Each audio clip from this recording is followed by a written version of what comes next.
Hey, hey everybody. Hi. Alright, is the camera good? Yep, it's good. We're good. Yeah. We Gucci gang. Alright. Gucci gang. Hello Ram. Hello Yo Brady. Hello Rashi. Hello House, JP Dude, Patrick, Trindala. How y'all doing? Anything by? What's up Mario? What's up Salty? No, Multi. Hello Dame. How y'all doing Hey, today? Red Donuts, Rom, Double Bud, Rockin' Jonas. How's it going? Who's that fucker on the left? I don't know, dude. Hey, Leah. That's the gay guy. I'm irrelevant. We're talking about what up, Tago? What's up, Jonas? Sam, Isaac. Hello. Alright. Hi. Don't mind the search bar on top of Simply's head.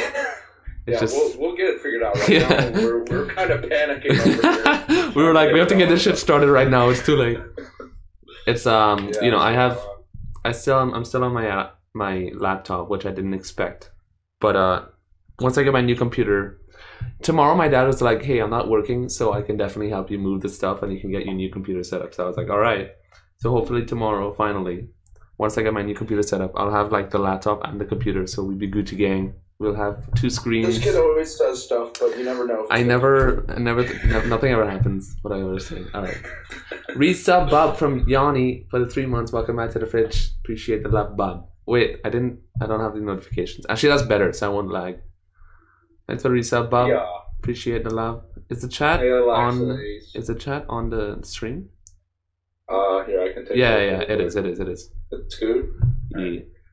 What's up, Alexis? Alexis E. Juarez. Fire. Odyssey soonish. Yeah, we'll probably talk about Odyssey actually, because Odyssey is like a huge topic in speedrunning now. It's crazy. My volume is too low. Hello. Oh right, that was the last thing we were supposed to work out. What? I forgot. Like my I don't use the headphone. Oh shoot, yeah. If I plug in the headphones and use the desktop, I don't know, because your mic is coming through my mic. Oh, all right. I'll just talk louder. I could put you up. Hey, thanks, soup. Wait, I put your user volume to 200%. Speak. Okay. Hello. How are you doing today? 2 Dads, 1 Show, live, Twitch TV, merch. All right. Mark ass. God damn. I guess it'd be good for now. Is it still really low? Tell me how it is. How does Simply sound? Hello, everybody. How am I sounding? Do I sound beautiful yet? How about when I suck? Put up your gain a little bit to make it just louder, I guess. I'm gained all the way, man. Really? Yeah, man. Shit. Yeah. I will, Dame. Soon enough. I'll be plugging the merch. You just wait, buddy. Alright. Alright, let's get this thing on the road. Alright. So I think it's... What? Well, we decided that for this episode, I guess, that we were thinking to do, you know, kind of like interviewing each other, basically, you know, to get to know, even though I'm sure most of you know who we are, but to like, you know, get to know us more in a deeper level, I guess, and to know what this show would be about, basically. Sorry, one. All right. Okay. Hi, I'm Simply. I speedrun Mario. I guess we'll do intros first, and then we'll ask each other some questions. I started playing Mario in 2012, August 2012, after I saw the infamous Siglemic 12-hour-a-day marathon for a month long. That was like the coolest thing I ever saw. Got me motivated. At the end of the month, I started Mario, and I've taken a lot of breaks since. I've said I've quit many times, but this game just has a grip on me. And yeah, I like speedrunning. I think it's cool. You know, I like moving people fast. So, and I also like talking about it. So yeah, that's me.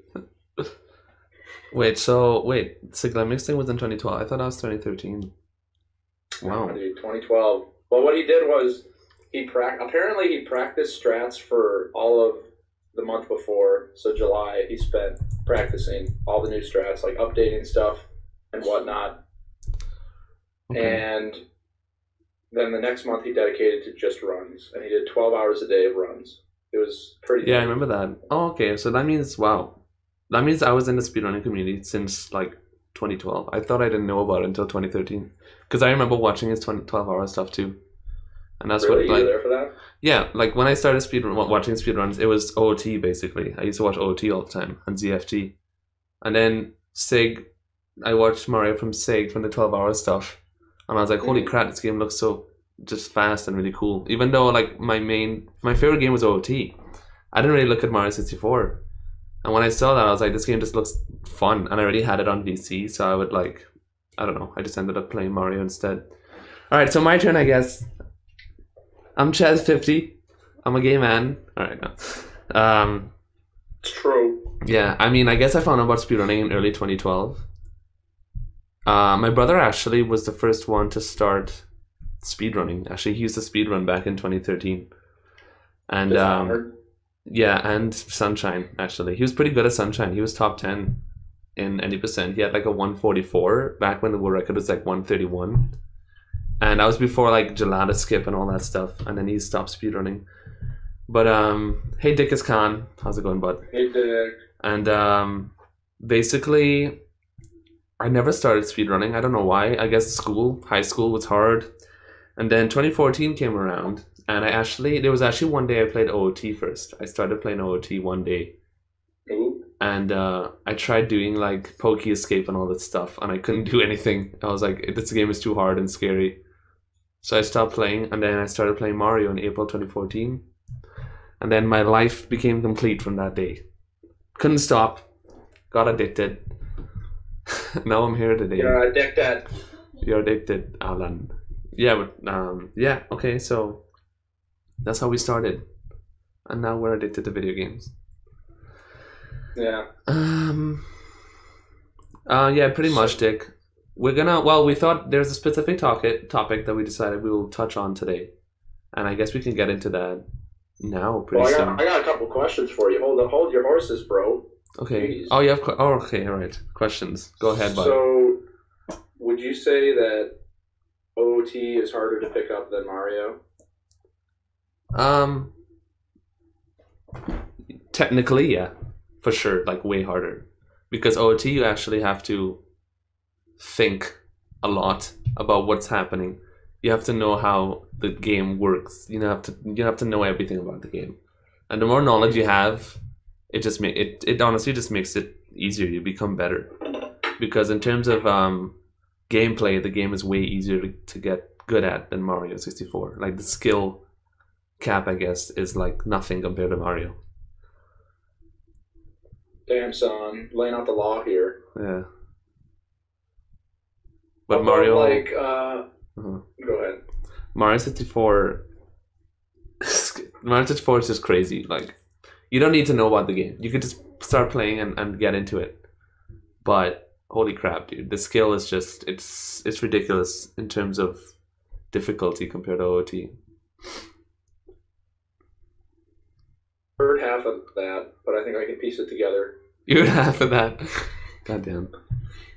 Yeah, I feel like OOT is like, man, I got an hour into 100%, so I can't talk too much about it, but you have to like really know what's going on. You have to look at videos, you have to ask around, but Mario you can kind of figure out.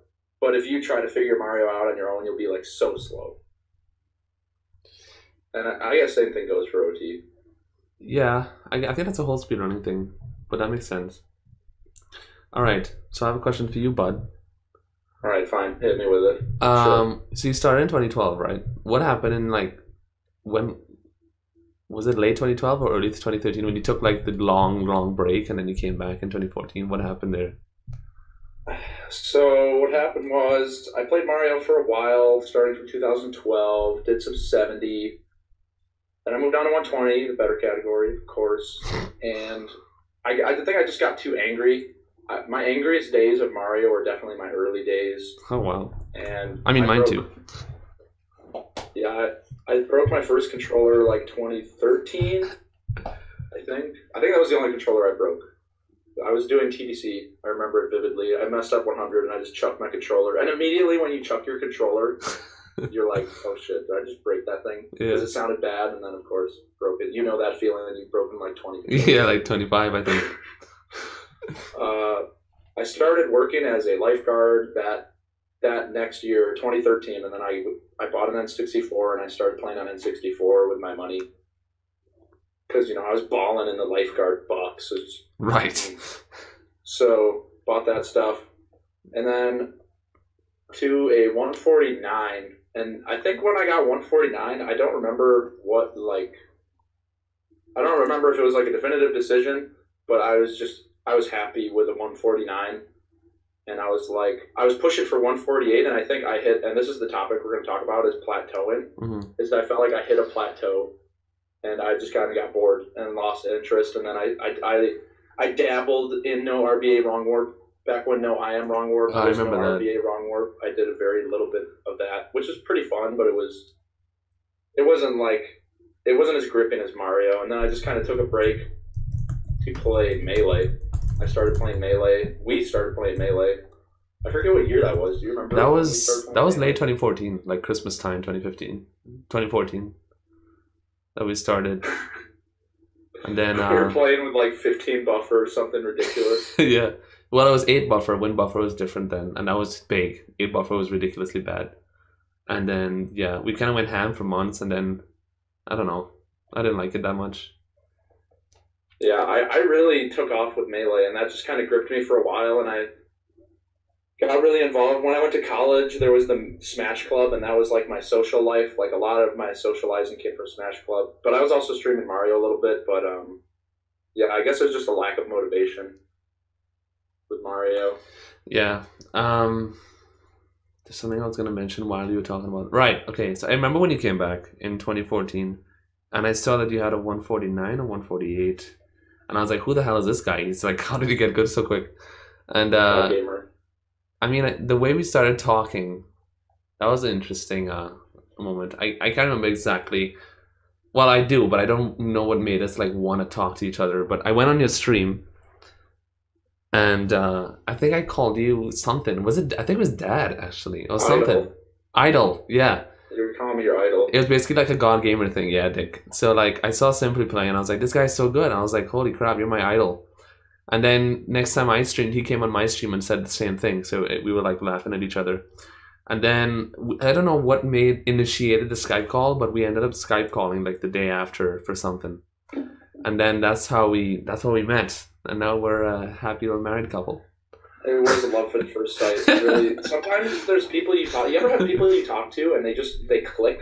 Like you talk to them and they're on the same wavelength. Like you feel like you're seeing things the same way. Exactly. I felt like me and Cheese, we were just like the same exact way, and we just like clicked right away. And we would always practice together, and we made a lot of progress. It was we kept making jokes back and forth, and it's just like it was crazy how we like clicked, and then I don't know, we were both really huge helps to each other in terms of improving. We kept PBing like every week. And he was always better than me. Simply was always better than me by like 30 seconds to a minute. His PB was always like, when he got a 147, I had a 148. And then we would like tie in 147. Then he would get 146 first or whatever. And then, yeah, it always went that way until like 143, sorry. And then Simply quit again. Yeah. Dude, that 143. So Cheese had like a 144. I had a 144. I believe I had like a low 144, and then I was on an insane run. And Cheese, we used to talk on Skype all the time while we did runs, but nowadays, like when we play, we want to really take it seriously and focus, and Skype can definitely be distracting. And I just beast moded that run, and I got a low 143.10, and that was the last time I was in second place for a while, because I was right behind Punke. He had a mid 142. But when I got that 143.10, I felt like, again, I hit a plateau. Like, I felt like I wasn't going to beat it. I felt like it was such a good run. But there's, like, this distorted view. I don't know if you get this, Cheese, but when you PB, like, let's say you're on PB pace and you're going into upstairs or you're going into tippy. Mm-hmm. even if you make mistakes, you still feel like the run's really good. Like you kind of ignore mistakes when you're really nervous. Does that happen to you? Like you think back and you're like, man, that was so good. But if you actually watched it, you're like, wow, that was not Yeah, good. usually PBs that I get, I was thinking, holy crap, that was so good. But when I go through the run and splits and stuff, yeah, I always notice the mistakes. But in terms of like when you're deep in a run, like on world record pace or something, I do notice the mistakes for sure. Every time I make a mistake, it gets me more and more nervous. But like now I have enough experience where it's like I would acknowledge the mistakes and be like, you know what, forget about it. We have to keep going, or else we'll fall apart. Yeah. Do you ever feel like, or actually, here's my question for you: do you feel like you've learned a lot from playing Mario that doesn't only apply to Mario but just life in general? Do you feel like you've learned life skills through Twitch and Mario? Yeah, that's a really good question actually, and I feel like if I talk about this, people think I'm crazy, but no, yeah. So, I mean, it's not just Mario, but speedrunning in a general sense definitely it's taught me things, but also not really taught me, but made me stronger in other things from just speedrunning itself. Like the whole idea of pushing yourself to like a ridiculous level or being skillful at something, at one specific thing, and putting your heart and soul into one thing and being good at one thing. I don't know. To me, that's like one of the most, I don't know, just amazing things you can do in life. Like be really good at one thing, and just people look up to you and that specific thing. And to me, it's just taught me that it's all worth it. I don't know, it's really great to just grind one thing, no matter what it is, if it's a sport, a game. And I don't know, it's taught me a lot about mindset, of course, and practice and how practice works, and like things actually take time to get good at, which is a huge, I don't know, not a problem, but a huge thing that people don't understand in the speedrunning community. People always ask me in chat like every day, how do you do this, Cheese? I can't do this. I can't good at this. My time is so crap. I don't know why. It's like, dude, you need to work hard. Things take time. It's like hours and hours every day. You gotta wake up. Like Mango said once in a Melee interview, I remember him saying that he was asked a question like, what do you think is the like main reason for you getting so good? And he said that you have to wake up thinking about Melee. It's the same thing about speedrunning. You wake up thinking about Mario. You wake up thinking about, I have to do this, I have to practice this star. And it has to become like your daily thing, part of you.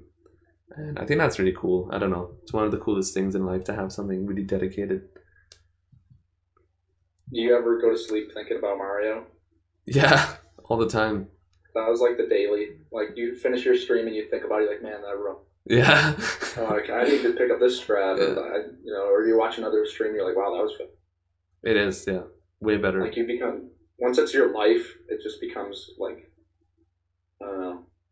I mean, it's really easy to keep going. Yeah, at some point. I think it's an honorable thing. People think it's degenerate, like R.I. Goose would say, but I don't think he actually means it. I think it's really honorable and a really awesome thing. Because I'm sure people who play sports and stuff and other things do the same thing. They sleep thinking about what they did. Yeah, it's just like a nerdier thing, but it doesn't. I don't think it takes it away at all. Yeah. Like I used to really not as cool as like playing piano or something else, but as I've played more and like realized how much people enjoy it and like how much I enjoy it, like it doesn't matter at the end of the day if it's what you love doing. If you can do it for hours on end every day, then you do that. Exactly. I think it's always worth it, no matter what it is. Hard work always pays off. Yeah. Sitting in class, daydream about Mario. Definitely. 100%. Dude, in high school, I would just like sit in the back of class and be on a speedrun Reddit, like looking to see if Cheese got a new look. Are you serious? Like I couldn't stay up and watch the stream. I had to go to bed for school, so I'd wake up the next day and like first thing I'd look at is speedrun Reddit to see if anyone's got new times. That's crazy. Or I'd look at my own. If I got a PB the other night, I'd be like, yeah, people like look at the comments. That's crazy. These would make it front page sometimes. Feels good, man. I mean, I started Mario as soon as high school ended, so like I don't have that same experience, I guess. Do you dream in Mario? Dreaming? I don't know. I don't. I almost never dream about Mario. It's funny that I don't, because I would think about it all the time. But no, I never dream about Mario exactly. I dream about speedrunning maybe. And like I've dreamt about GDQs and stuff a lot. Doing runs at GDQs, but Mario specifically, not really. I've dreamt much more about OOT than Mario, surprisingly. Really? Yeah. Are your dreams like you playing and getting a good time, or is it like it usually what happens? Actually, it's kind of the opposite. Every time I dream about it, it's usually me like forgetting what to do and I'm like freaking out or something. So then I wake up, but it's good because then I wake up and it gives me the motivation to practice. So I'm like, God damn, I'm bad. I have to practice now because I don't know. I think it's good. Oh, sick, Droggy. That's awesome. I'll see you there. Okay. You asked me a question last time. Huh? Talk to me, baby. The dreams I would get about Mario would just be about live split. Like, it would have nothing... Like, I know it was Mario related because I'd look at the splits, but it would just be like the end time. It'd be like a 139 something. Oh, really? And that was the dream. I'd get it and I'd be like, yes. And I'd wake up and be like, all right, time to do it. Yeah. Damn. No, I don't think I've dreamt about that. Okay, you asked me the question last, right? I have to ask you. Yeah, hit me. You got anything cooking in the pan? Well, sure. I guess we can get into the topic now, like talking about plateauing and stuff, and basically plateauing meaning, well, it's kind of self-explanatory. It's kind of like the idea of when you're speedrunning a game and you keep getting better and better, which is like the best feeling. It's like the best part of speedrunning, I think, when you start speedrunning and you just see the progress really quickly. But then it always reaches that moment where I guess it's kind of when like Simply got 143.10 maybe. Definitely. When you feel like you plateau, you're like, okay, I'm stuck. What do I do? What's the step, and then but most people kind of take it negatively and then they kind of give up, they're scared, they don't know what to do, and then they just kind of stop there, which kind of happened to Simply a bit, but then he came back and like he got better and better again. But yeah, that happens to pretty much everybody, plateauing. And I don't know, I think there's a lot of things that go into it to kind of like pass that feeling, I guess, of plateauing, and like you got to know what to do. What are your thoughts on it, Sim? Yeah, I feel like I've hit the plateau a couple times. Like when I got that 143.10, I kind of felt like I plateaued. I mean, deep down you never plateau.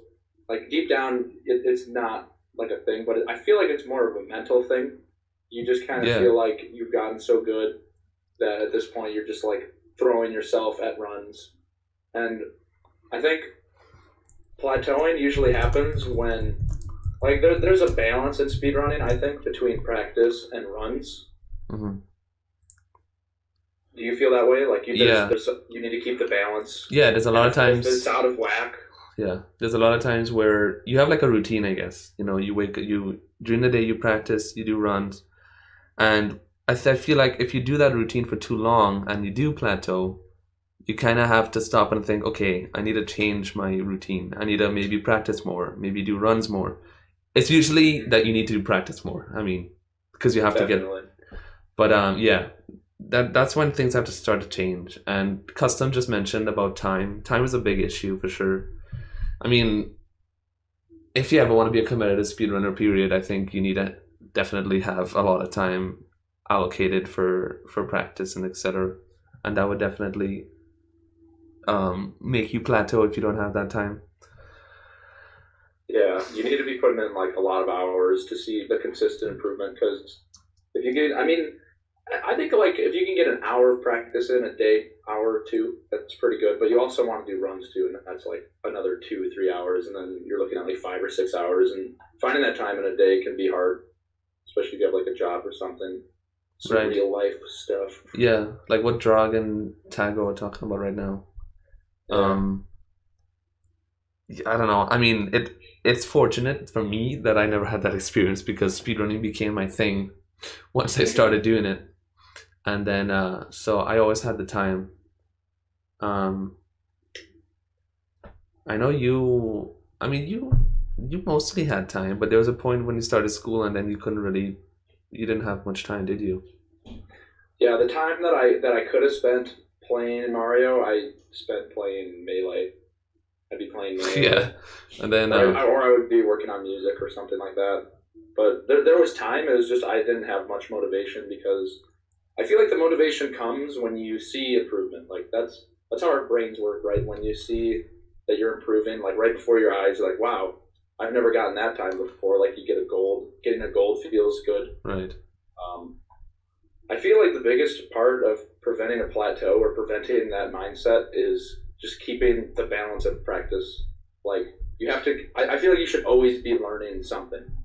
Like as long as you're learning new stuff, then it keeps runs interesting. Because let's say that you never learn something new, and you're getting better at what you're doing. Like let's say you're really good at what you do, but there's stuff you can pick up. If you keep doing runs, at least for me, there's times where I feel like I'm not getting better. Like there's been plenty of times where I'm playing and I feel like I'm literally not getting any better, and even sometimes I think I'm getting worse. But it's just kind of an illusion because it can also be part of your mindset. Like if you have a negative mindset, then you won't be playing the best.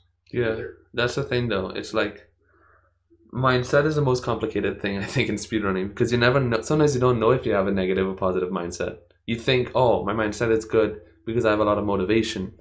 But like when you actually do runs, you could like get bored in no time or like, always be complaining and stuff. And then you don't realize that you actually have a really bad mindset.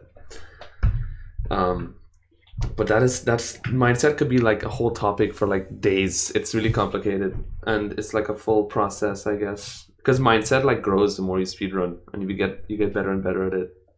Learning how to deal with resets is like, and I know Dickus Khan could definitely relate to this because I was talking to him about it last night.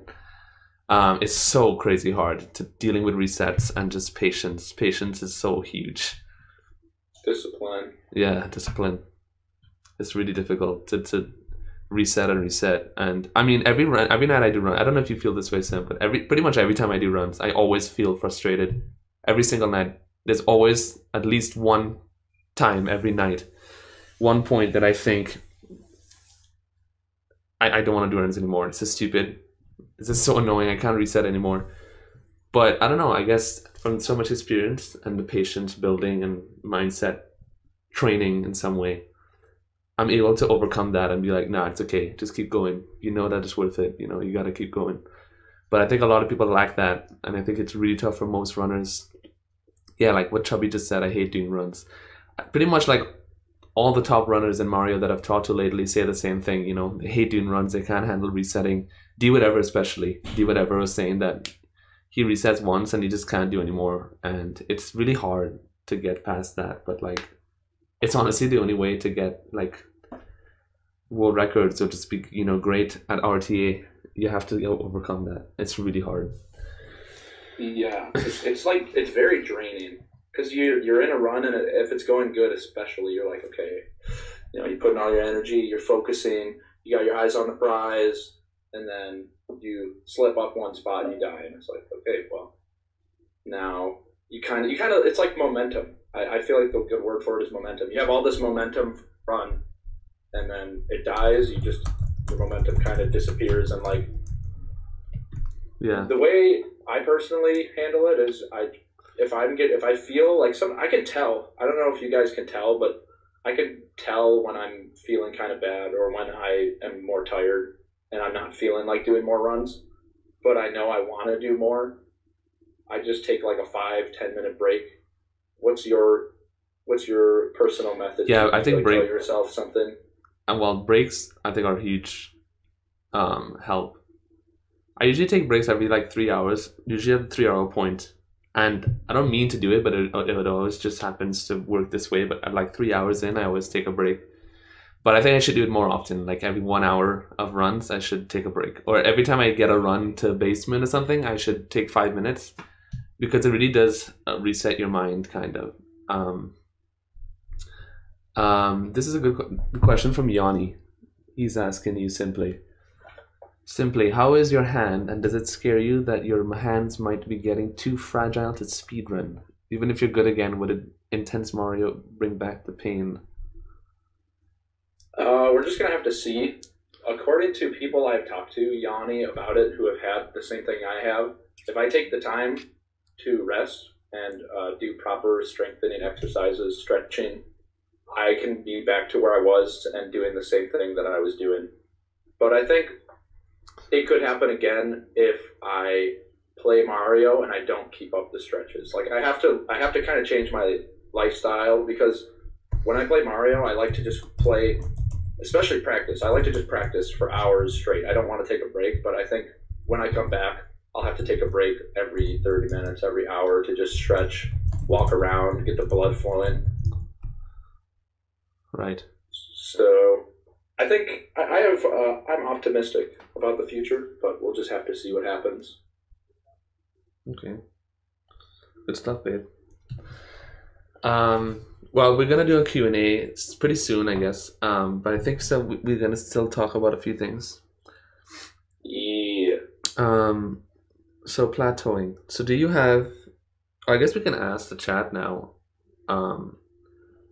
Does anyone in chat think that they experienced plateauing, and do you guys have like problems dealing with that kind of stuff, or like thinking that you can't PB anymore?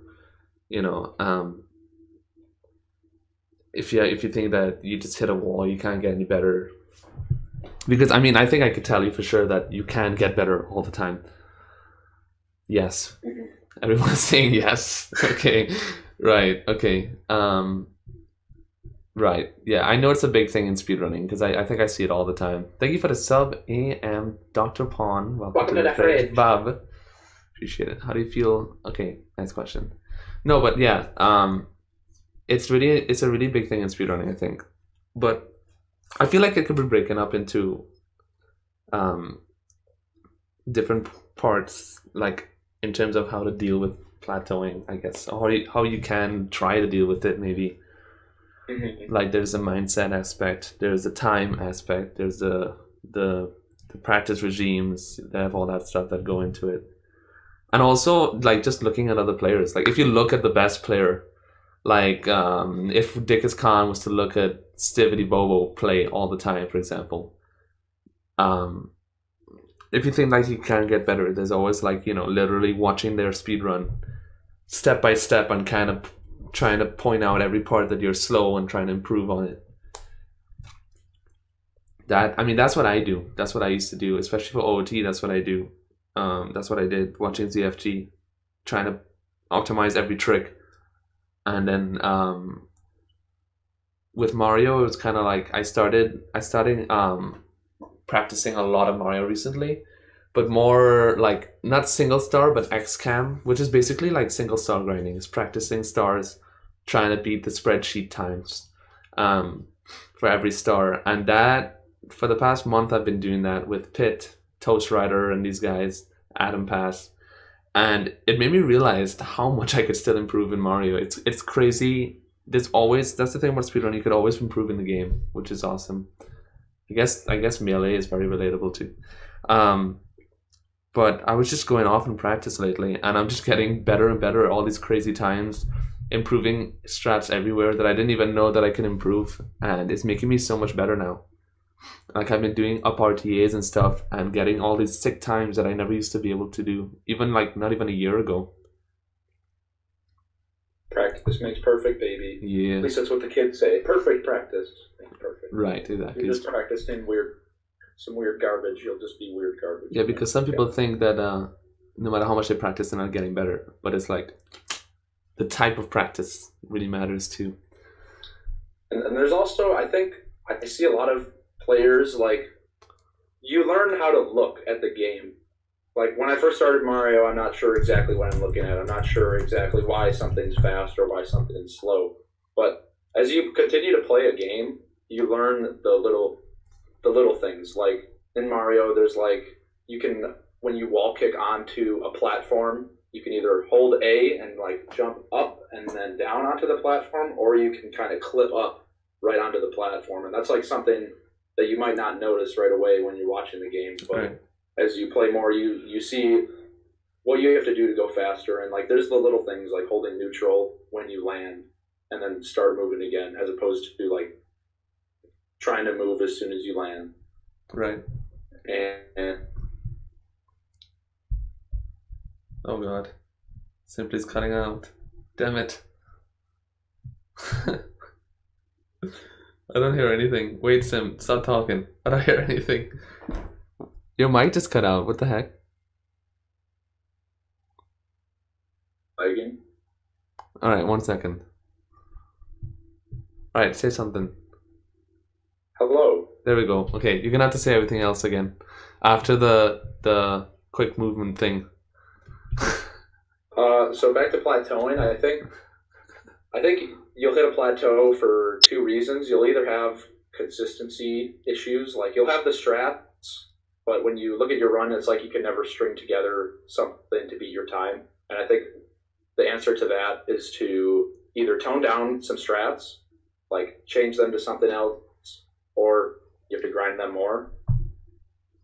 Or you'll hit a plateau where you're not doing enough. Wait, what's going on? We're getting some ripped ears here. We're getting some. No, that was before. It's all good now. What phase? Okay, all right. Or you're in a position where you've kind of kept it like baby strats. You know, you're keeping it simple, and you're doing really good. Like you're keeping the consistency, but you don't have the speed. And in that scenario, that's when you have to learn the new strats, and that's like relating back to how I think, or why I think people should be always learning something new, because there's always something. Yeah. There's always something you can be doing. Like, yeah. I don't think there's... I mean, okay, when you're talking about, like, the 5-minute Mario speedruns, they might be doing everything, maybe. But in a game like Mario, there's always something you can be doing. Something new you can learn that will give you even a frame. Like, there's a point where you have to start looking for frames. You know, like, when you're starting out, you're looking for chunks of time. You're getting like 10-second time saves from learning a new strat, or 5 seconds. But at the point where me and Cheese are at, we're looking for like if I find something that saves like 10 frames or 20 frames, and it'll take me a couple hours to learn, that's worth learning. Because let's say you find 10 of those, well, now you're saving 100 frames, 200 frames, you're saving like 5 seconds, and that's huge. I think it's even like more the than little things really add up in Mario. Right. And that's what I realized after practicing so much the past month with all those guys. It made me realize that, wow, you can always learn something. There's always another strat. There's still like tons of strats that I haven't learned yet at 120 that I have to start learning, and it's just there's more and more and more, which is awesome. They have so much questions in chat. I feel like we should start doing Q&A pretty soon because people are asking a lot of questions. Yeah, I see questions and I want to answer them, but I also keep popping. Okay, I have one question for you, Cheese. Uh-huh. Do you think you play your best when you're having fun? Well, the thing is, though, I have the most fun when I'm playing my best. So they kind of go hand in hand. I don't know, like the high, there's kind of like a high that you get, at least for me. The most fun that I have is when I'm speedrunning and I'm playing well and I have a run going. But mostly like when I have a run going and I'm getting to play through the game, that alone is like the really fun factor for me in speedrunning. So like even though I reset a lot, if I get to get runs going and play through the game, at least half of it or something like that, once I get to do that, but I have to reset or lose a run, I'm fine with that, because the high you get, the good feeling you get from doing runs, and just I truly believe that every run you do, you improve. Every run you do, there's always a chance to you to get a best time that you never thought you can get, you know, gold splits, you know, and it always really just motivates you. So like every time I get a run going, it gives me that extra motivation to keep going. So I always want to continue, and that for me is the fun aspect, I guess. Flight attendant. Alright. Okay, well, I guess we want to move to the Q&A. All right. Questions here. We've had a lot of questions. All right, boys. And maybe if something comes up, we can... Perfect. All these questions that everyone is asking, go ahead. We're ready for the Q&A. Well, straight off the bat, I saw Magic Scrumpy ask, how do you guys deal with discouragement and frustration? Well, we kind of touched on it a bit before, but discouragement and frustration comes from many things, I guess, I think, from speedrunning. In terms of discouragement, that could mostly come from frustration in the first place. So I think frustration happens first, and that results in the discouragement. And I think that just comes from when you feel like you're not improving or resetting all the time. You can't PB for like months, and that's where the frustration happens. And then after that, you feel discouraged, and then you just you end up stopping. It's like a downward spiral if Right. you don't do something to break it. Like once you're on that track, it's hard to stop at a certain point. You have to be able to recognize when you're feeling that way, and taking a break from runs is not a bad thing. Like you could take a couple days off to do practice, like practice stuff you've been messing up. This actually reminds me of a time when I was playing in the summer. I felt like I couldn't ever get past SSL. Like it was a really weird pickle I was in. Every time I got to SSL, the run died. It was like 4 in a row, and I was like, dude, this is awful. I can't keep playing the game if this is happening. Right. And I practiced some of the stars, and it wasn't doing much, so I tried changing up my routine. And Average Trey actually came in here and mentioned that he thinks changing your habits or changing your routine is the way to prevent a plateau, and I completely agree. I switched to doing, I don't usually do stage RTAs, but I started doing stage RTAs for SSL, and then that made me way better. I got through SSL like every single time, and it made me a lot more motivated, because when you see practice pay off, that's like a confirm, you're like, okay, if I run into this, I can practice. Right. You know? So like when you feel like practice doesn't do anything, that's when it's like you're dead. Right. Like, I think that's a really good culprit of that happening was Live Egg. Live Egg is a really good example, because Live Egg used to say that all the time. He was getting better, and he was like one of the top players, and then he reached a point where he would practice and practice, and he wouldn't get better. And he used to say that all the time. He felt like he was just on a plateau basically, but he couldn't overcome the plateau, and he just ended up stopped playing. He quit for a while. Recently came back though, which is really cool. So he decided to try again.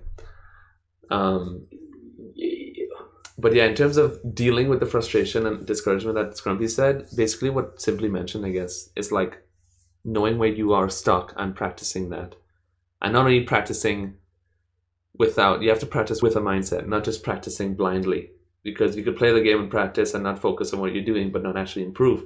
You got to have the mindset in the practice itself and treat it as a serious thing. And then you would get better and then more motivated. Okay, next question. God, there's a lot of questions. Punk A diss track being released next week. Yo, Dick. What's your worst/best stage? Meaning stages in which you struggle to be consistent. I think most runners struggle in certain stages like Rainbow Ride, SSL. Generally, basement is what most people say is the hardest area in 120 star at least. But SSL is a big culprit. Rainbow Ride, TTC maybe, But I don't know. Honestly, I think most stages are hard. Almost every stage in the game is very difficult. But there are stages that should be free most of the time, like DDD, JRB, BOB maybe, CCM. But there are a few that I mentioned that are definitely worse. What do you think? Pretty much the same. I mean, there's the ones that are easy, like, okay, JRB is easy, quote unquote. Exactly. But people lose a lot of time to JRB. Right. It's very easy to lose time. But then there's the stages that are hard, like just because you can die. I think some stages are scarier, but they're all hard to execute well. That's why I say like CCM maybe sometimes. Like so some stages have some free stars. Yeah, that's why I say that almost every. That's why I say almost every stage is so difficult. Okay, Grand Mayor asks, how often do you feel you should do no reset runs? Interesting question. I like to do it when I haven't finished a run in a while. Sometimes, dude, you get dry. Like, you don't finish a run for a while, and that's another thing that makes me feel bad. If I don't just finishing a run, even if it isn't a PB, usually feels pretty good.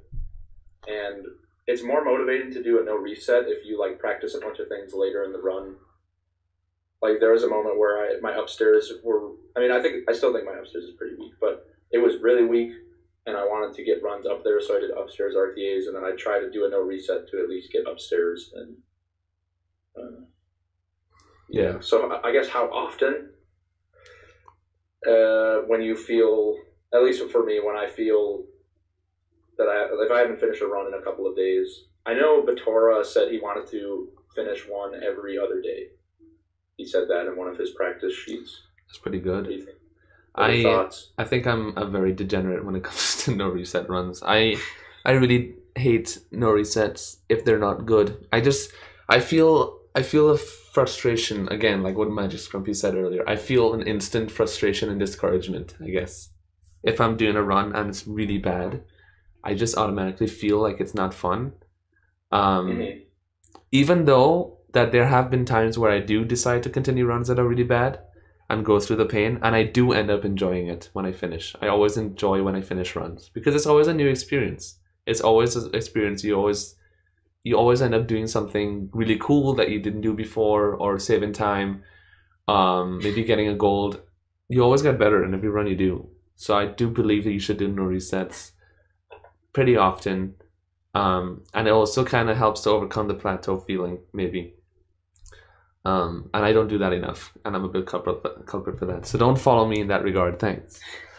All right. Mnemonics asks, Cheese with the 1:32:55 ideal human theory task run. How far do you think the 127 record can be pushed? Now, of course, the 127 record can't be 132 because it's literally like a perfect run with perfect strats, perfectly executed almost. And of course that level of Mario, because Mario is such a complicated game, it can't get anywhere that near that time yet. But like, no, 137 is not possible for now, for probably a very long time. I'm just gonna say that right now, even though I'm still gonna ask that question every day, but it's fine. But I mean, right now I would say 138 is definitely possible, and me and Punky, I think both are realizing it a lot now with the amount of practice that we've put in, and realize that we can keep getting better and better.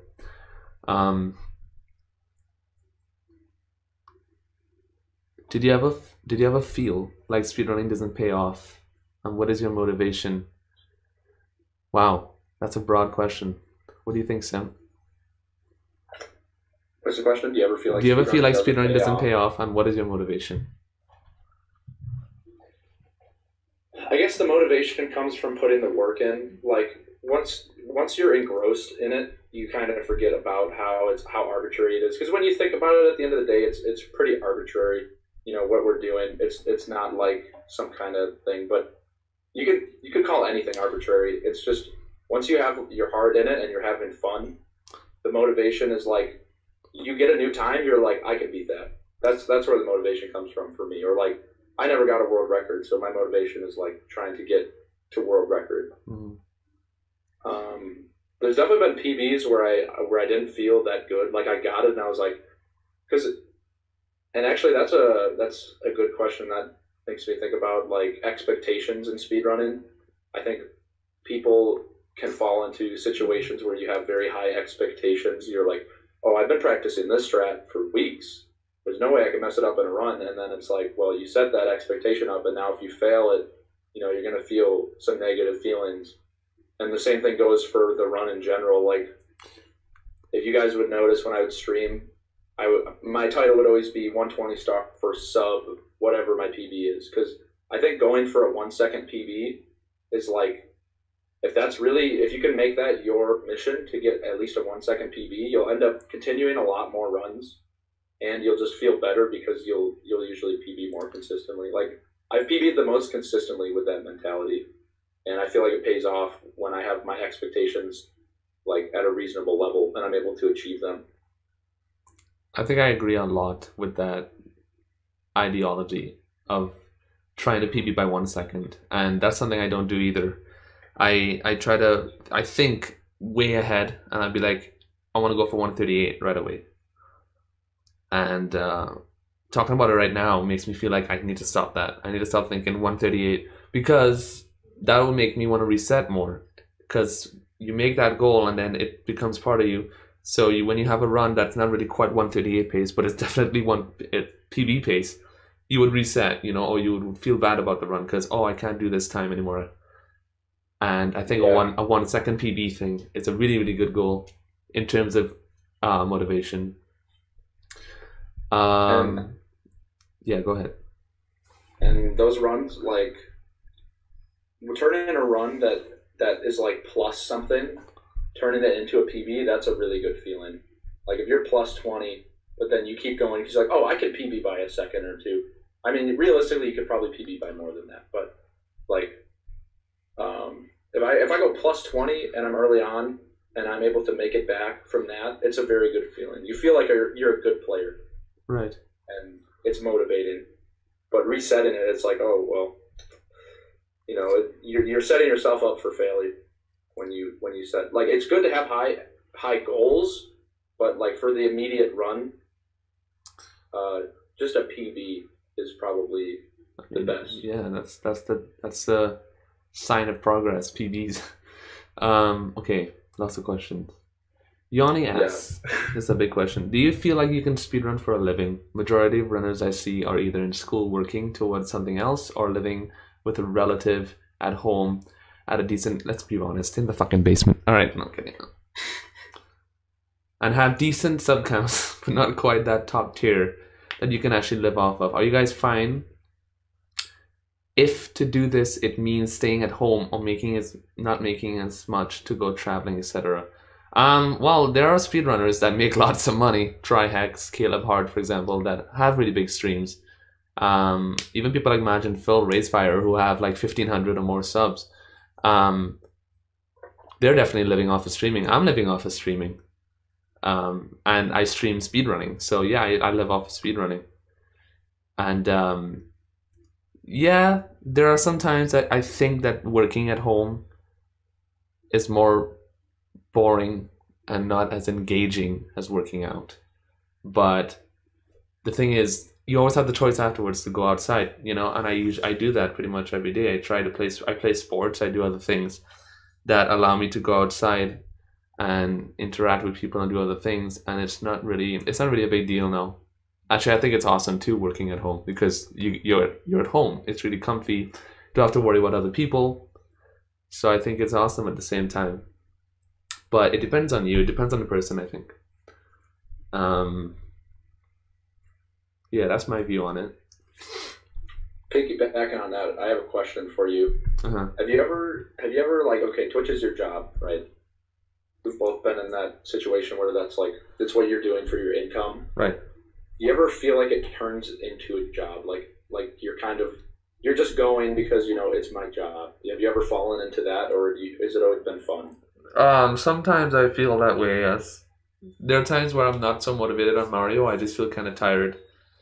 And I do think about that a lot. I think about that a lot, yes. That, this is my job. I need to make money.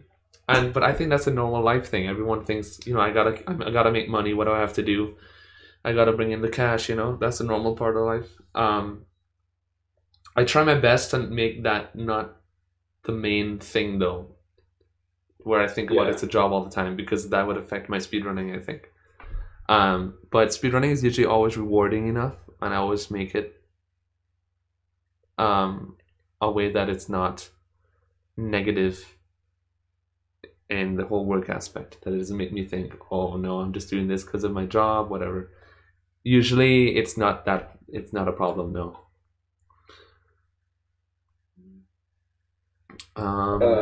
Simply, does the pressure from your mom to get world discourage you? It actually did. There was a point where my mom, I mean, I don't know how much she actually cares. I know she wants me to get, but there was times where I'm just feeling really bad about myself, and my mom was like, I'd start my stream, she'd be like, get the world recce, boy, and I'm like minutes off, so I'm just trying to get a PB. So most of the time I just kind of ignore it, but it encourages me more than it discourages me, because it just shows me that my mom's into it and my dad is also really into it, and I'm really happy for that. So I guess the positives outweigh the negatives. Right. Spiffer asks, how do you deal with raging / losing runs in speedrunning? I feel like you improved so much compared to 2013, 2014. Well, you mean 2014, 2015, I think. Do you think after getting world record helped you not get as mad losing runs? After getting world record, no, it definitely didn't improve. But that's just a matter of time and experience. So basically, as the years passed by, I got better and better when it came to like getting angry and annoyed and dealing with losing runs. The first year was obviously really bad. I broke numerous controllers, like Simply did. It's the same for Simply. When he started, he used to get the most mad, and now it's like a lot better. Because after experience, you get accustomed to the mindset and the patience where you know when to tell yourself to relax and calm down, and you push yourself to keep going. Not be a little bit. Yeah, not be a little bitch. Yeah. That's how most people, say it on Twitch chat.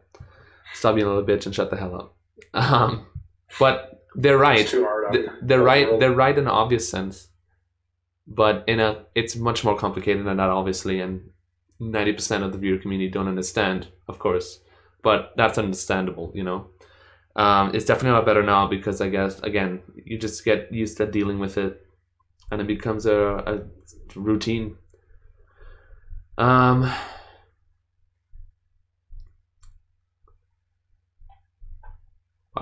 There's been a couple questions about speedrunning and like transferring to variety gameplay. I'm still going. Stance? Yeah, I'm still going through the chat. I'm like far behind looking at questions. Hi, Simply. There's a couple I want to answer that are from really far back. Oh, I'm still here. Right, there's a question I asked before. I saw before, and another one is being asked, and I guess it could be the same question. It's very relatable. Hi, Simply and Cheese. I have a question. Oh, okay. I'm currently running a game, and now I'm in top 10. I have a lot of trouble playing recently ever since I got top 10. Should I just quit? Well, I mean, of course not. But if you feel like you've done or you reached your goal in terms of speedrunning or in that speed game in general, or specifically actually, and you feel like you really do not need to get any better or improve any more in that game, you feel like you're content, sure, you can move on. You could not play the game anymore. That honestly is all up to you. But related to this question, there was a question before I saw that I wanted to answer, I guess. There was a guy, I can't remember, I can't find it now, but if somebody asked, somebody mentioned that they recently got sub 20 in 16 star, and they want to know whether they should move on to 120 or 70. First of all, I think I should say that 70 star would be a better category to start off in the first place if you want to get good at the game, because 16 star is a category where it's focused on BLJs, and BLJs are not going to get you good at the game in a skilled sense. 16 star has, actually only 15 stars that actually have movement and stuff in it. So only doing 15 out of 120 stars in the game, you're really not going to improve fast. And 70 stars is a much better category if you want to actually improve and get to know how to move the red hat guy fast. And it would definitely help you better. So I would say definitely move on to 70 for sure. All right. I have recently started speedrunning S64 and 70s. Should I take a break and come back fresh or keep practicing? I'd say keep practicing. Look at something I tell a lot of people to do when they feel like they hit a wall is literally take your run, your video, and put it side by side. Maybe not to the world record holder, but somebody who's, maybe, it depends on your PP, but like quite a bit better, and see how you're losing time. Because you could be doing the same strats as somebody else, and you're just, you didn't quite copy it the right way, or you're not quite executing it the right way, and you're losing some time there. And I think doing that is a way to help you figure out what you should practice. And once you've figured out what you should practice, then it's just a matter of putting in the time. Right. Agreed completely.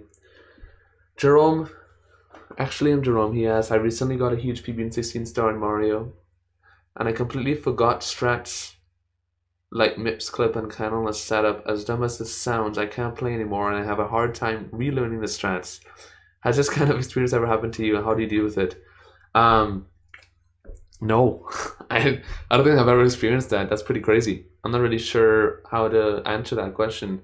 I mean, unless you recently took like a break and you started coming back into the game and you realize that you forgot strats and you feel like you're having trouble relearning stuff, that would make more sense.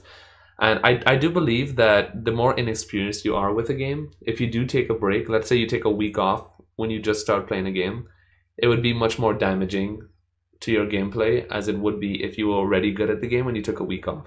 For example, if me and Simply took a week off, in 2 days we'll be good to go again. Because we had that muscle memory deep inside, like already built in. Whereas for a newer player, if they take a break, it really damages the getting better process. But if you didn't take a break at all, Jerome, and you just happen to forget stuff, I don't know. That's honestly really weird. I'm not sure how to deal with that.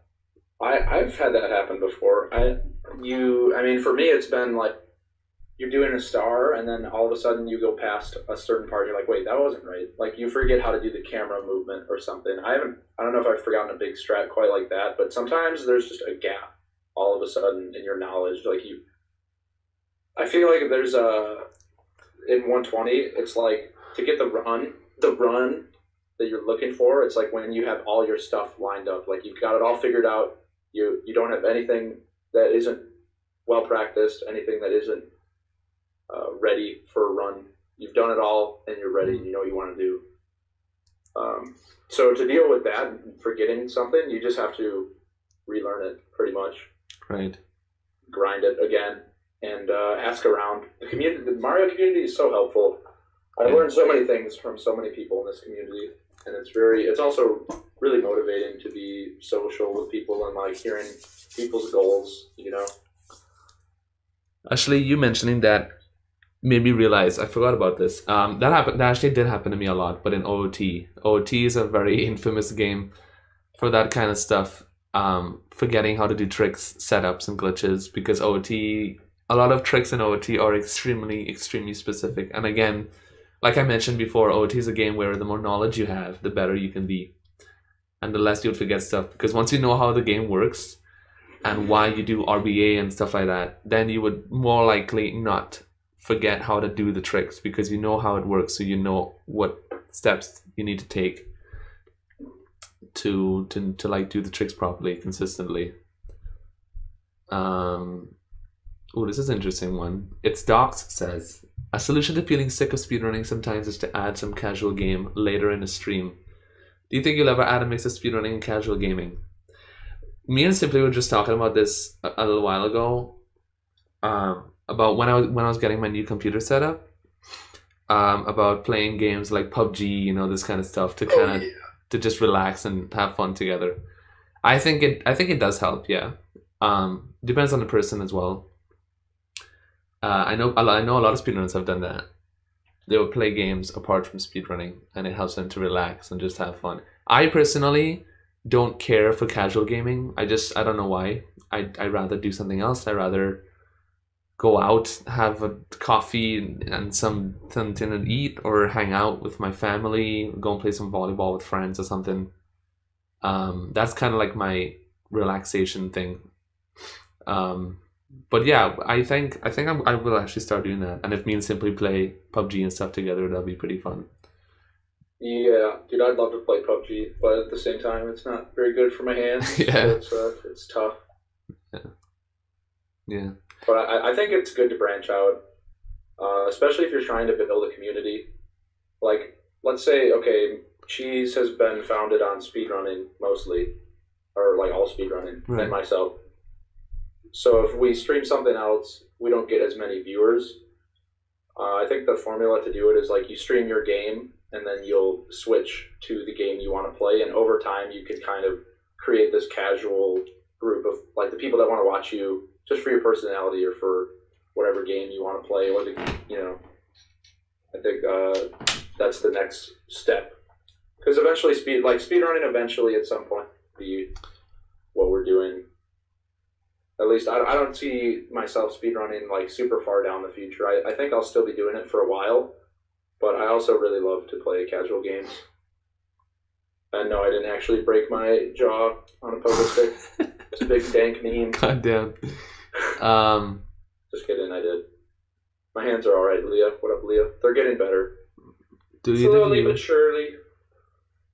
Do either of you have a speedrun you like to watch but have never attempted? I'm sure, yeah.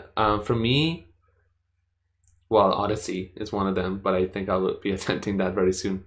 Yeah, Odyssey looks amazing. Yeah. I used to like to watch SMS a lot. I don't watch it as much now. But Odyssey, SMS, I watch a lot of Majora's Mask. I used to watch a lot of Twilight Princess. Not sure why. I just found it was, yeah. I used to like that game because it was just very relaxing, and I liked the mood of the game. Mm-hmm. I mean, there are many, but those are like the main ones, I think. And there's Mario 64, but I mean, that's my game. How about you, Sam? I've watched a lot of OT, and I haven't done many runs of OT. I've done some runs. A lot of Mario, Banjo-Kazooie. I've learned like barely anything in Banjo, so I think that's a fair one to say. I like watching Hag and Dick. Oh, Banjo, of course. I forgot about Banjo. I watched lots of Banjo-Kazooie, yeah. Yeah, and I think that's it. At the GDQs, I'll watch the Diablo speedrun sometimes. I like Diablo. Oh yeah, I used to play Diablo all the time. Ooh, interesting. Gargandale asks, would you consider speedrunning to be a talent anyone could be good at, or is it something that only certain people with certain traits can do successfully? Okay, so there was like a lot of arguments with this. I remember having like a lot of just debates, I guess, with the Mario 64 community back in the day, with Bebop especially, and a bunch of other people about this topic.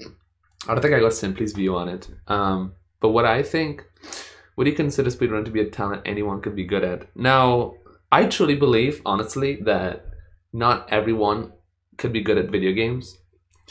I think some people have a way more knack to video games in general, to being good at them and understanding them, than others.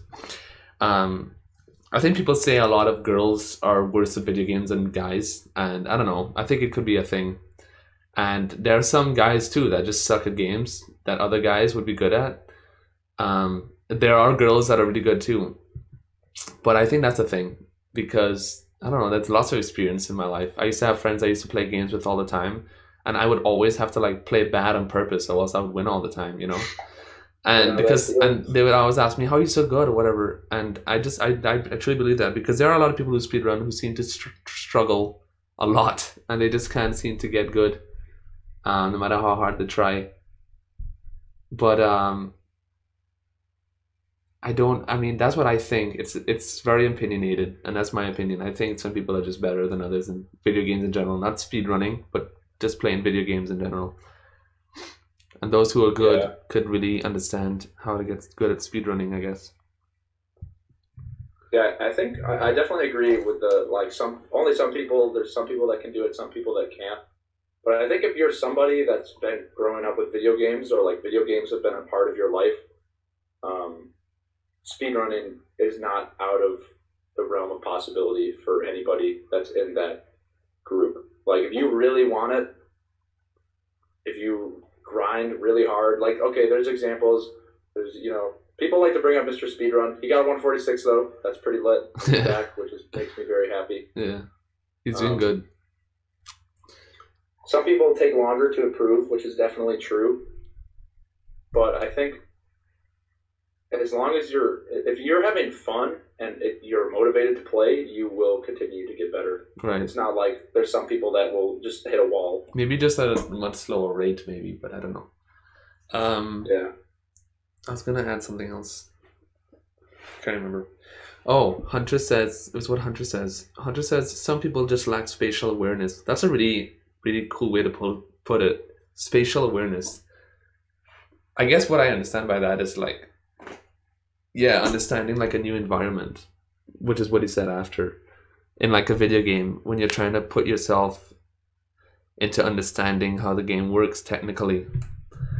and the mechanics of the game. So people just can't really understand or don't understand that they have to put in that work to understand how the game works. They just think that when you play the game, once you move your fingers fast, you should be good at the game. But it's way deeper than that, and people don't realize that.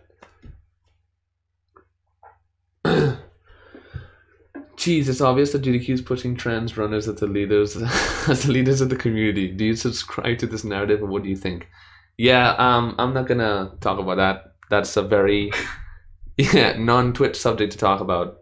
I mean, I don't think that's really true. I don't think that's true. They just happen to be trans speedrunners, which I think is pretty normal. Okay. Do you see any interesting questions? Yeah, Kickassical asks, how important do you think physical health is to speedrunning? I don't think it's like super important, but I think it's important to be taking care of yourself. There's been times where Mario literally took over my life and I stopped lifting or I stopped working out. And for a while it was fine, but eventually it comes back to bite you. You're like, man, I've just kind of turned into a slug. Mm-hmm. And I think that's kind of important with anything you do, not just speedrunning, but if you pick up something and you love it so much. And I've definitely heard of this happening in relationships with like people, like when you have a girlfriend, boyfriend, you just kind of make that thing your world and you kind of lose touch with what you used to do, like things that you used to like. And let's say that the thing that's now your world all of a sudden isn't so much fun. Like when you have those lulls in speedrunning, like when I took breaks, it's not like, there was times where I took breaks and it feels like there's a hole all of a sudden because it used to take up so much time and you kind of cut the other things that were in your life. So I think not only physical health, but to also maintain your hobbies if you have them. Awesome.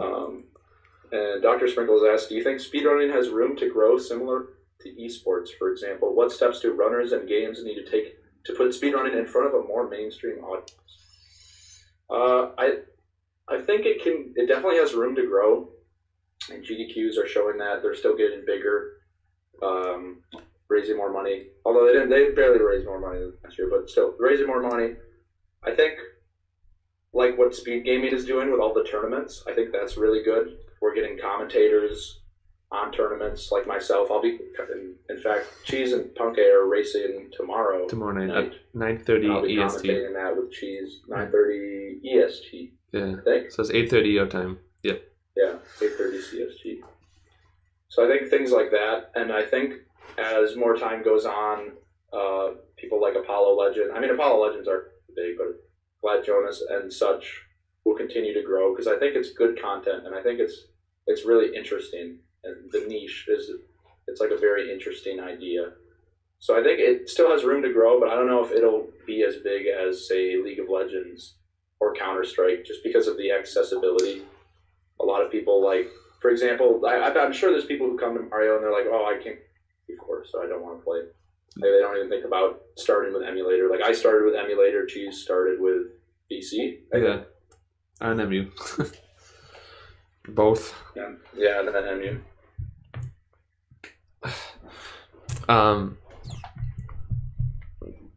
This is a really broad question, yeah. My take on it.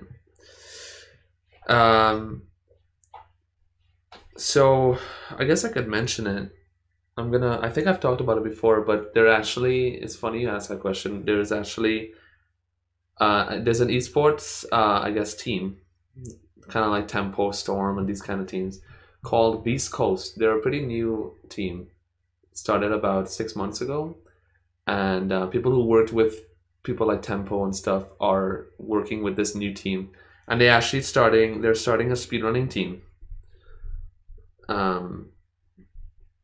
Because these people truly believe that speedrunning could be something that could be highlighted along with esports and stuff, because people have noticed recently, especially, that a lot of people in the esports community are noticing speedruns, and they love speedrunning, and they think it's really awesome, and the high competitiveness of speedrunning in general, they really, really like it. And we're kind of I guess we would kind of be like influencers to the whole speedrunning community, to the esports community. Sorry, but I do agree with Simp, because of how hard it is and the accessibility issues and stuff with races and the competitive nature of speedrunning.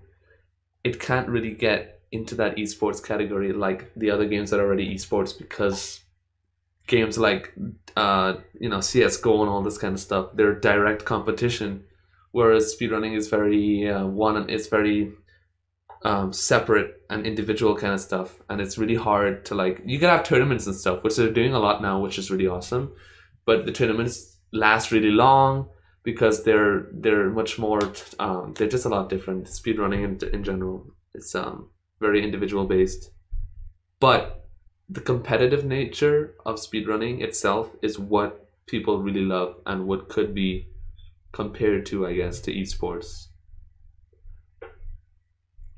which I think is good enough. People are happy with what is happening, with which path speedrunning is taken. It seems to just be getting bigger. Yeah. More people hearing about it. A lot of exposure from YouTube. I thought that was a good point you made. Yeah. Pope Squidward asked a funny question to Simply. Yeah, I saw that actually. I was about to read that one. Yeah. If I may have the honors, let me find it again. Do you have it at Simply? Do you have a drive for 120 record when Cheese 05 exists? I feel like I'm sitting in the same spot for MM with NA being on top. Yeah, Cheese is like, he's so good at the game. There was honestly a moment in the summer where I accepted I would never get record. And that was actually when my gameplay took a turn for the better. Like, that kind of draws back to this whole expectations thing. I guess I had the expectation put on myself that I was going to get record, but looking at the amount of time Cheese was putting in every day, I couldn't keep up. And especially as school was right around the corner, I was like, I can definitely improve my time. World record is something that we can cross that bridge when we get there. And that's kind of where I'm at right now. Like, I'd love to get record, and I think I definitely can, and I have the ability to. But I think for me personally, it's better to just think about it like I want to be my best. And I think eventually I'll be able to bop him. But just looking at him and how he plays, it's hard. It can be demotivating sometimes, but at the same time, motivating because I can get to that point too. Right. I think it goes back to the point where you can always get better at the game, and we're starting to realize that now. It's just that the workload would have to be a lot higher, but anyone can take the record if they really work hard. Especially people like Simply, Patora, Punkay, if they work really hard. Tago, Toast Rider, all these good players, if they work hard. You put in that work. Yeah. Okay. Do you ever get a high from playing where resetting doesn't bother you and you just keep going? Yes. There's been definitely times where I have hottest run you ever saw. So good. Gucci gang. And then it dies. Especially on a hot day. You ever have a hot day where it's just like run after run after run? Yeah. Those days, especially, it's like all the dopamine overload and your brain is like, I'm God. And then you reset like it's nothing. But it can be a little bit dangerous because I'll be like really wanting to go as fast as I can, and then you try to go too fast. Yeah. And then you and then you kind of lose the momentum. Those are definitely the days where you feel like progress is being made and the grind is worth it, and then it just gives you more motivation. I think those days, those are really good days to have. It happens to everyone too. Everyone has those days where you just get every run going, and it's a great feeling for progress. Thoughts on Benny loving? It's important. It's part of a healthy lifestyle. Gotta have some good Benny loving action, It's the number one tool. Mm-hmm. Underutilized. Are there any strats in Mario that you think are underutilized by other players? Wow. There are a few, I think. One or two. I think stuff like Fin triple jump in DDD 100 is something that we can definitely implement and saves quite a bit of time. There are a few things. But I feel like now people are going ham, dude, when it comes to practice, and people are like implementing all these strats that I didn't even know people were doing. So not anymore. Some nutty stuff.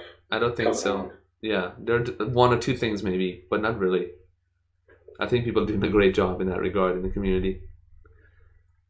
In terms of RTA though, RTA is kind of going really downhill lately because, again, the whole factor of like the patience and the mindset, people are just struggling really hard when it comes to resetting, and they can't seem to handle it. So not a lot of RTA is happening, other than me.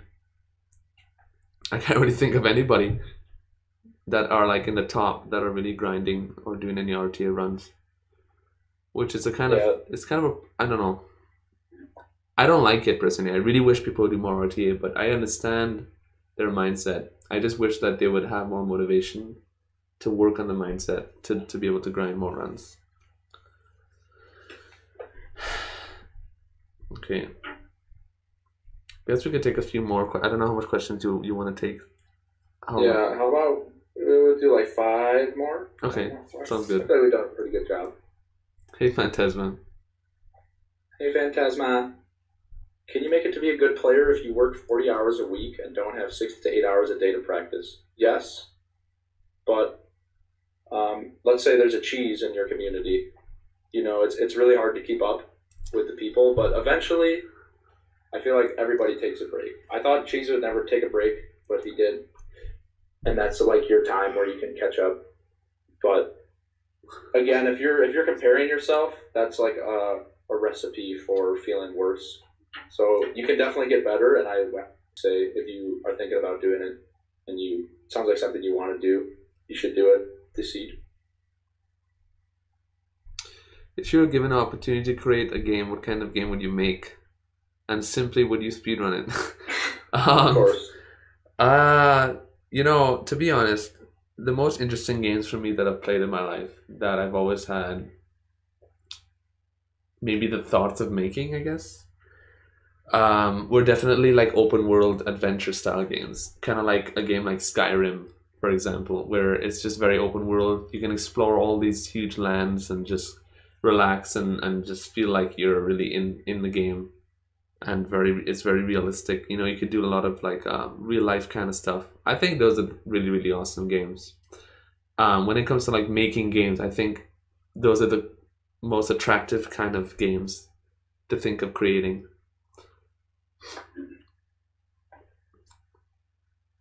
And then simply would speedrun it, yeah. Okay. Of course, I'd be speedrunning that game. I'd have to see it for my eyes. Cheese makes a game. But no, if anyone would make a game, it would be Simply ahead of me because he actually knows things about computers. I'm really stupid. What runners do you think have the most potential, right? Are you talking potential for world record or potential to like go on to be world record? Like maybe they aren't good right now. Honestly, I think Pitt has some. I mean, Pitt has demonstrated that he can get very good times on single stars, and then just like there's a lot of other people too. There's so many good players. Like Toast Rider has insane times. Adam Pass, Tago has insane spreadsheet times. To watch out for right now in terms of 120, I think Hokaro might be grinding. Got a PB a couple months ago, 140-40. Yep. Mr. Speedrun, of course.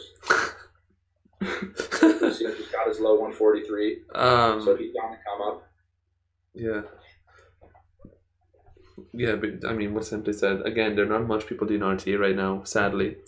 But there's also Ouija for 70 star is, wow.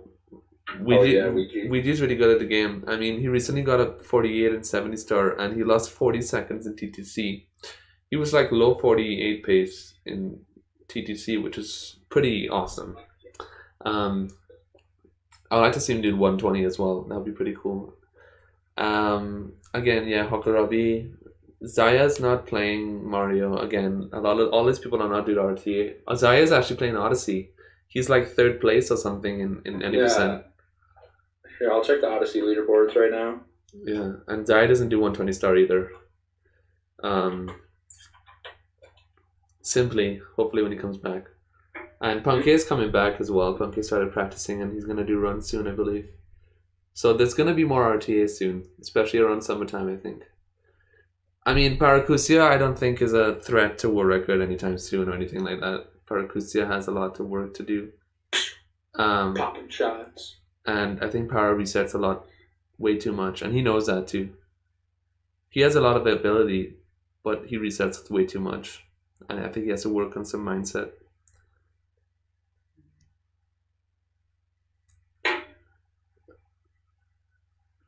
Okay. His first sub 2 in 120 was a 152. Wow.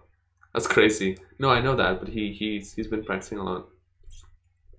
He's a god gamer. He's so young too, isn't he? Yeah, Ouija's 15 now? Or I think he's still 14, actually. Ouija started speedrunning when he was 10. Fun fact. It's crazy. That's so nuts.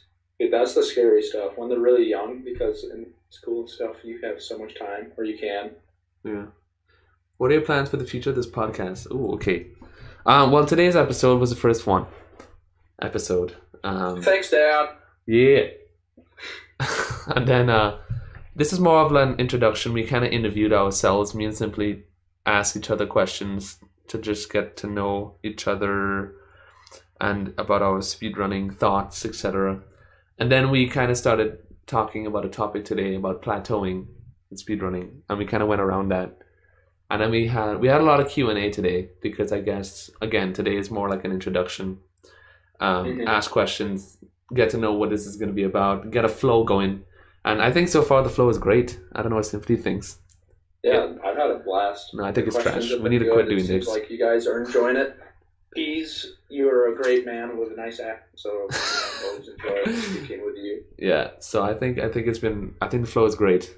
I don't even know the view count. I can't. Do you have how many viewers? No. I have no clue how much viewers I have. I can't open my dashboard, or else I'll drop every frame possible. All right. So also I should mention that. I mean, if I don't have the new computer up and running by next week, I will be crying green tears. So I really hope I have the new. I have to. I mean, my dad said we'll do it tomorrow, but you never know with him. And hopefully, once I get my new computer by next week, I'll be able to have 2 screens. We'll have more stuff going. No more frame drops. I'll have the headphone stuff working. So Simply's voice would be way better as well and audible. Hope you didn't blow your loads in the first EP though. Yeah, I think we're going pretty ham in the first episode, Nalaris, but you know what? That's okay because I think we always have stuff to talk about. I mean, it's me and Simply. We always end up talking about something, and we'll have moments where we talk, nonsense and have some fun anyway. Mm-hmm. Yeah, boy. Can you do a MeUndies ad? I'm not currently on a campaign with MeUndies for until March. They said March they'll be starting again. So no more MeUndies until then. It's so sad. I was so undies. I got tired of donating biddies and I just wanted some undies. I can't have them. All right. 411 views. Not bad. When is the speed drama discussion? I'm sure they will have that. Oh, I forgot to mention. We'll be having guests, of course, right? Yes. Right. So we'll be probably every week we'll invite a speedrunner onto our show, and we'll be asking them all sorts of questions. We'll be getting their insight on their specific speed game. I don't know. For example, if we invited someone like Shift who plays SpongeBob and he wanted to be on, we'll talk about SpongeBob, how that game works, all the glitches and tricks, the speedrun routine, the practice routine, how good the world record is, the competition, and we can maybe how hot the guys are. Yeah, how hot we can compare it to Mario 64 as well. Have like a so people can understand more because most of the people here would be affiliated with Mario 64, and then give us tort here, dude. We'll be asking like all the speedrunners. I would ask like a huge list of people, and whoever says yes, we'll get them on here. We don't want to ask too much people, of course. We have to ask a certain amount, and whoever says yes, we'll have them first, and then have the others after. I get a Power Legend. Actually, yeah, I'm interested in having people with YouTube backgrounds like EasyScape, Apollo, or RY Goose as well, to have like a talk. Yeah, to have a talk. So we could touch on the topic of cheating on speedrunning. I think cheating on speedrunning would be a really interesting thing to talk about.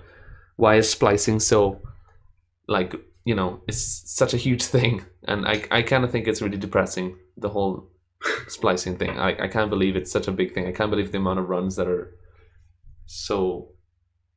have been cheated and have been exposed lately. We gotta interview a splicer. We need to get in the mind of a criminal. Who would it be? Just invite Akikan. Alright.